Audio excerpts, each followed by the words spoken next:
So we're here with Burky from Gametoppers. As you can see, he's got the logo with the hat in the background. Mm-hmm. We're going to jump right into questions if that's okay with you. There you go, because I'm surprised you're not wearing your signature hat. I'm wearing my signature beanies. And how'd you go about adopting that top hat as a look? Well, when we adopted the Sherlock Holmes, the whole Holmesian theme for everything, like our number one selling topper is the Watson, of course, the Holmes, and all of a sudden the top hat and that whole Victorian era thing took place, and ta-da! I know you like to do a lot of dressing up, like you mentioned. I know you dressed up as like a luchador for the game Luchador, and you've been the sheriff of Nottingham. What have been some of your favorite? Sheriff of Nottingham. What have been some of your favorite cosplays? And also the good king of royals. Yes, you look yeah, exactly like the box. What's been some of your other favorites? I've been graced to my oldest two daughters have a historical costume company, and so before Gametoppers even existed, we started a YouTube channel called Board Game Theater because they make these amazing costumes. So we made the costumes right from the art assets of the board games, and then played those games on YouTube, shooting them live with a really rough script, just hamming around like we normally would do when we're playing games, and yet showing off the game really well, and people seem to like it. We did about 10 episodes. We did Blood Rage and Spoils of War. Any intention to bring those back? I would put somewhere between 70 and 100 hours episodes. We even did the baseball highlights 2045. We shot it in green screen, my son and I playing an actual World Series with Alex Goldsmith and Mike Fitzgerald, the designer, who are both sports announcers, doing a play-by-play. It was awesome. Oh, wow. Well, I know in addition to camping with a couple of Gametoppers outside your camper, you've been known to do a bit of cooking using some of Burke's Happy Mouth signature spice. Oh yeah, baby. For someone like me who likes to cook, but not for a long time, what's your top quick recipe for folks coming over for a game night? Oh man, I've got all kinds of recipe. One thing that I just did that was super cool though is called lollipop chicken. And you take chicken drumsticks, okay? And you cut off the skin right around the base of the leg, and you pull that off, the cartilage and everything, so it looks kind of like a lollipop. You pull the meat up towards the top of the ball, and then you wrap it in bacon, and then you season it with Burke's Happy Mouth signature spices, right? Another notch, and then you put it in the smoker for about 2 hours at 225 degrees, and then at the last half an hour, I come out there with a little bit of our Burke's Happy Mouth signature barbecue sauce with a little raspberry chipotle glaze. Put that on there, smoke it another half an hour. Oh man, you want to talk about Happy Mouth. Does that get the games messy at all, or does the lollipop help with that? Well, you know how we are as gamers. That gets eaten upstairs. Now I'm ready for lunch. need some of those break lollipops. from the table because I need to do that. Speaking of food, real quick though, today we are making 50 pounds of our signature summer sausage. My daughter and two of my grandkids are here. And then we're also making about 80 pounds of venison beef sticks. And these are all smoked jerky beef sticks, basically. And it lasts forever. Yeah, they're so awesome. And we make 300 pounds of German sausage every year, too. So it's kind of a heritage. Oh, my gosh. A lot of these fun things. How long does that take to get through? That's a whole day affair when we make German sausage. 300 pounds. Wow. That's awesome. And yeah, you're from Minnesota, right? Yeah, sure. You betcha. Yeah, betcha.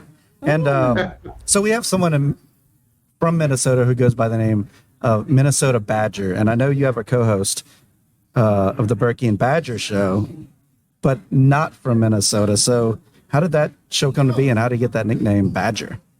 That's fun. Barry Doublet, he's an Englishman, but he married a French woman, lives in France now. But he's always gone by the name Badger the Brave. Oh, okay. And I met him through the Dice Tower, actually, when he was a Dice Tower contributor years back.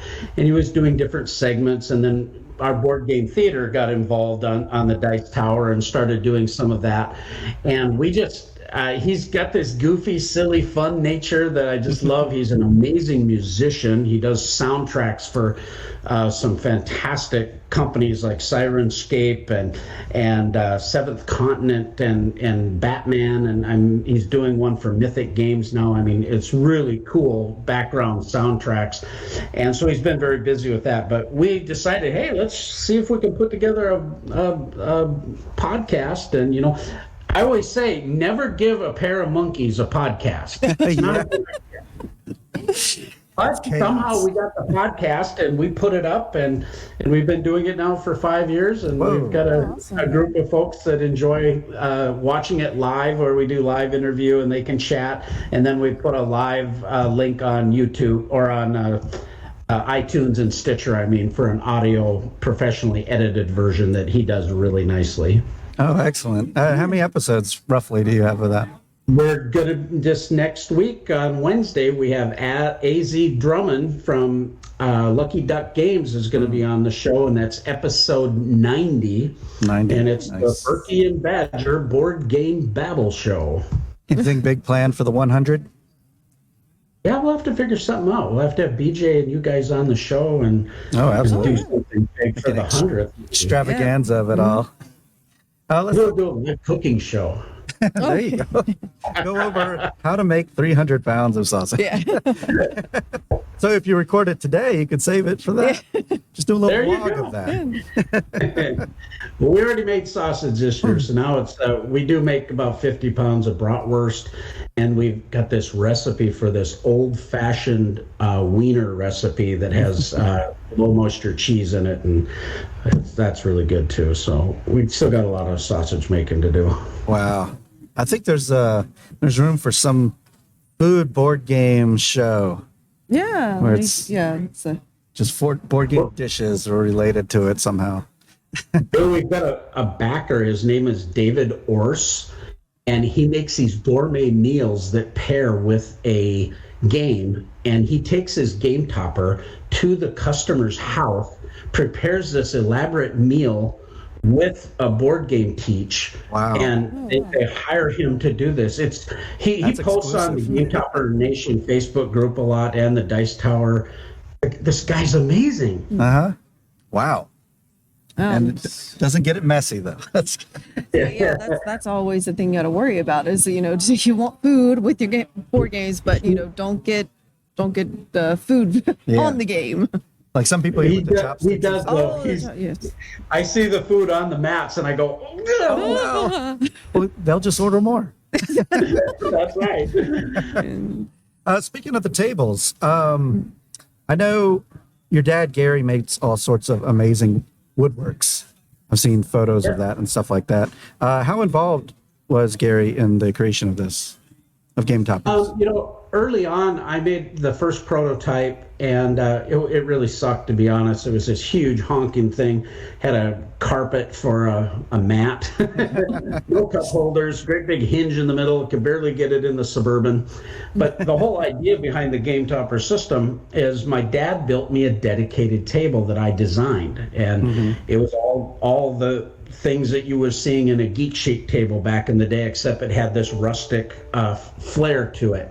And long and short of all that, we love playing on it. And my daughters, I'd go play up. They live about an hour. They both got married and they live an hour from us. We played board games. I thought, how do I make a portable version? So I made that first one, and it worked, but it was like, okay, I got to do better. I made another one. And by the time I made the third one, all of a sudden I thought, okay, I think we have something here. And then Dad and I built 2 solid oak ones, and they were pretty cool. And I thought, the problem is the cost of a table is not in the legs. The cost is in the top and the manufacturing and craftsmanship. Right.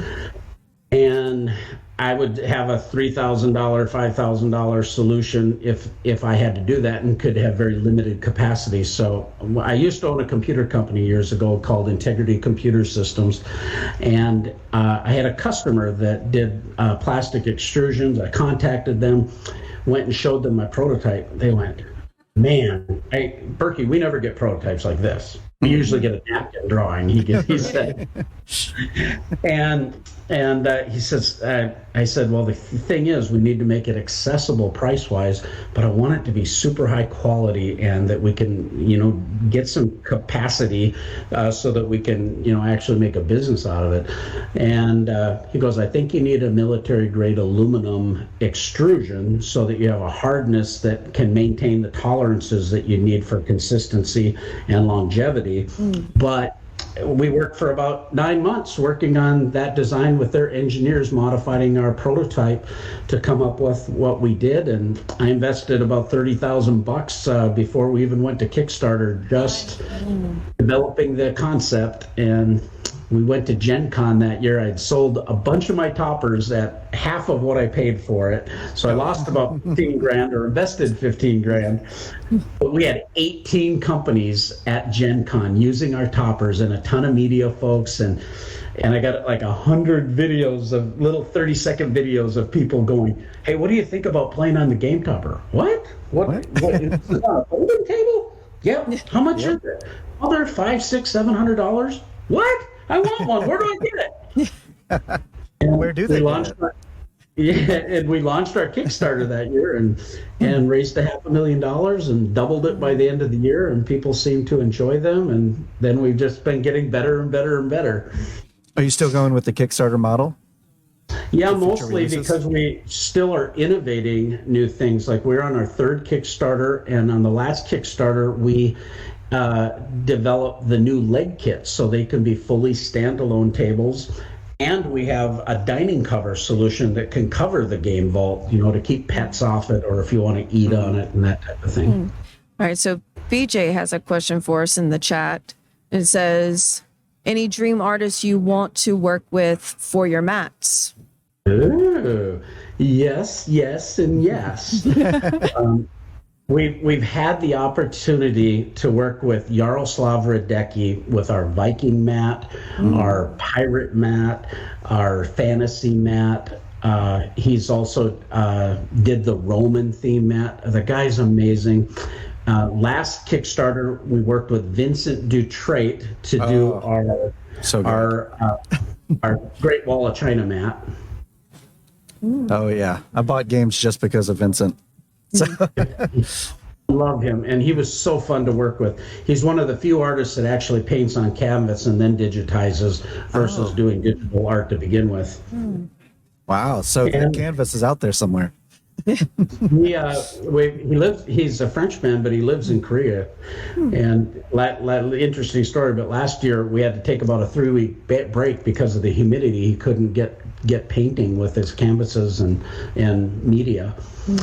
And he was such a joy to work with. I usually will draw the concept. I'm an artist myself. I paint wildlife and watercolors, and so I kind of will do the general sketching, but then let them really bring it to life. And Vincent is interested in doing another one for us, and we have this, the first time I've told anybody this, but we're looking at doing an Egyptian themed map. Play with Ankh nice. and those other ones. Exactly. Cleopatra and Ra and all that. Yeah, sounds great. Is there great. somewhere where people can look into these game toppers? The plug just back to artists for a second. There's 2 other artists I'd really love to work with. Oh, that's why 3 S's were there.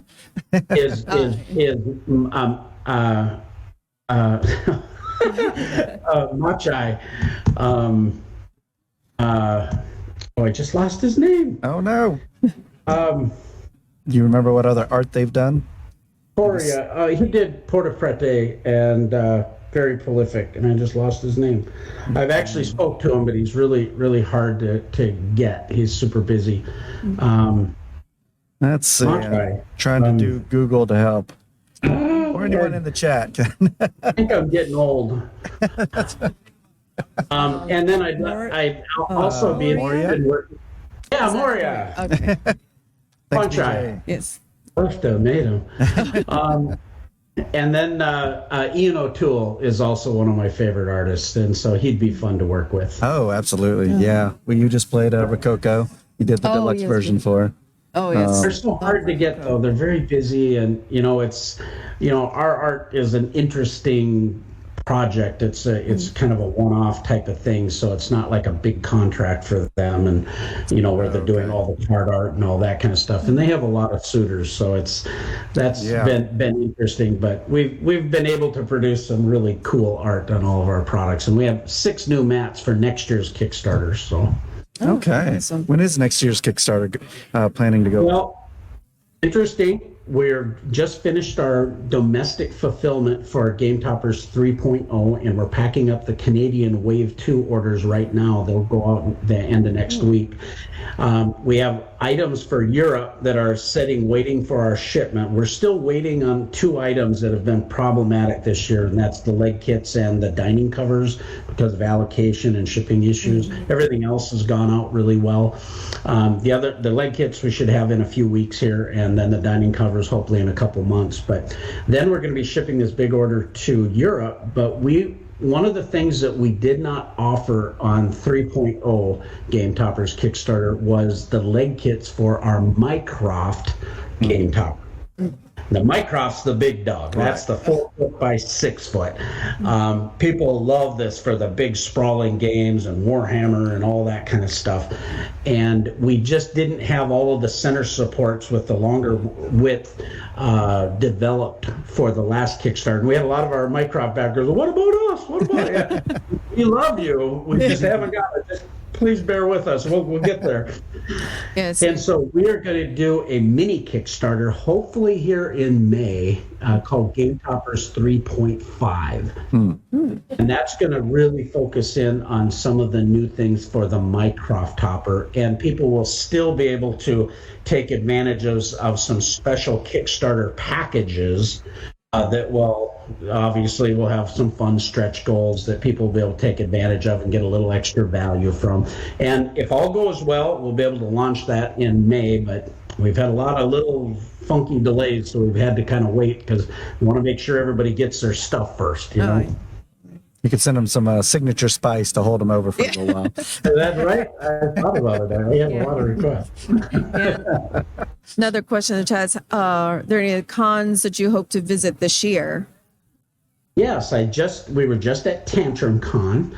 We're working out whether or not we're going to be able to do Origins this year. I hope so. The UK Games Fair is one that we are scheduled for in Birmingham, UK, and then Dice Tower East in July. I don't think I'm going to be at Gen Con this year, but possibly at PAX Unplugged and Board Game Geek Con November and December. Oh, fantastic. We're on the fence about Dice Tower East. Yeah, it's We used to go every year. yeah, But now the cons are back, I'm like, oh, let's get back into it because it's been so long. May as well head back to the ones we've been to. I love the crew down there, and I love that venue at the Carib Royale too. It's I remember one of the first ones we went to, and I'm out in the early morning. I'm going to get in the hot tub. I just love hot tubs. So jumping in the hot tub, and then I'm jumping the pool, and who swims over towards me? It's Daryl Andrews. Oh yeah, yep. Noted designer of Sagrada and others. You'll see him walking around late night. oh yeah. Yeah, he loves the pool too. So we're both just kind of wailing around in there, and we ended up doing a business deal in the pool. Oh, nice. Love your toppers, and and he said I'd like to get some, and we worked out. He was working with IDW at the time, and we got him a couple of toppers and made some custom mats for him, and then likewise nice. when he moved over to Maple Games and helped him out with that stuff, and now we've had a lifelong friendship. Very nice. Wow, yeah. I mean, that's where the best deals are made, in the pool. In the pool. Oh no! Now I think our pools are for full. Oh boy. Oh, Oh right. boy. Oh no. Oh no. So do you still have like your old table in your house, your old game tables that you built? That's funny. It's I sold the very first prototype to a buddy of mine for a couple $100, and they had moved away for a little while, and then they came back, and they're in a different home situation now. And he says, I want one of your new tables. And he said, I want to give this back to you. I said, oh, no, I'll buy it back from you. And we ended up working out a little deal, and I have that down in my spare room down now. All of our kids are moved out of the house, and I've got a separate room where I kind of little craft room where I'll put together inserts or something like that, and I have it sitting there. And The original. and then I have the oak ones that my dad and I built, and I have one of those up in my office, and it's kind of like having an old motorcycle hanging on the wall. Yeah. It still works just as well, right? Yeah. Yeah. Some nostalgia building. Yeah, they're not 4x6 though, right? It's not that. No, that one was like 40 inches by 70, I think. Wow. Well, that's amazing. Well, yeah, we got a lot of stuff here at the con. We're playing on a game topper right here. Excited to have this which one everyone can here see. for the con. Cool. But yeah, we talked about the Kickstarter coming up. Is there anywhere else they can reach out to you? Well, you can always reach us at gametoppersllc.com. That's our website. You can see the products page, all the 20 different mats we offer. There's even on the products page, you click on a model of one of our toppers, and you can see all kinds of different games actually set up on that size of topper, so you can see the footprint and if it's to your gaming style or not. And then you can contact us through that contact link. You can always reach out to me at Burky, Burky, at gametoppersllc.com. Our Facebook page is Gametoppers LLC. Our Twitter channel is Gametoppers, Instagram Gametoppers. And we're pretty much, anytime you type in Gametoppers, you're going to find us. And we're very responsive and love. I get this all the time. It blows my mind, but people call me and I can't believe you actually answered the phone. Yeah. I'm like, how can I help you? I'm thrilled to answer the phone and talk with you. This is great. In fact, yesterday I was on the phone with a customer late at night, actually, and he couldn't believe it, but he was from Canada, and we had just had this awesome talk for 20 minutes, and I love that.